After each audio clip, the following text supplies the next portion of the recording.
Red circle వద్ద జరుగుతున్న under ground drainage పనులను సత్వరమే పూర్తి చేయాలన్నారు విజయవాడ నగరపాలక సంస్థ కమిషనర్ ధ్యానచంద్ర.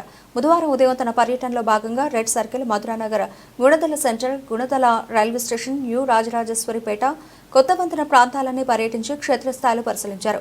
రెడ్ సర్కిల్ వద్ద పర్యటించి జరుగుతున్న అండర్ గ్రౌండ్ డ్రైనేజీ కొత్త లైన్ పనులను క్షేత్రస్థాయిలో పరిశీలించారు. 1,99 లక్షల రూపాయల వ్యయంతో జరుగుతున్న యూజీడీ కొత్త లైన్ పనులను శరవేగంగా పూర్తి చేయాలని అధికారులను ఆదేశించారు. యూజీడీ పనులు చేసేటప్పుడు ప్రజలకు ఎటువంటి ఇబ్బంది కలగకుండా నీరు పొంగి బయటకు రాకుండా చర్యలు తీసుకుంటూ పనులు పూర్తి చేయాలన్నారు. తదుపరి కొత్త వంతెన వద్ద పాడైపోయిన మ్యాన్ హోల్ మరమ్మత్తు పనులను క్షేత్రస్థాయిలో పరిశీలించారు. పనులు వేగవంతం చేయాలని అధికారులను ఆదేశించారు.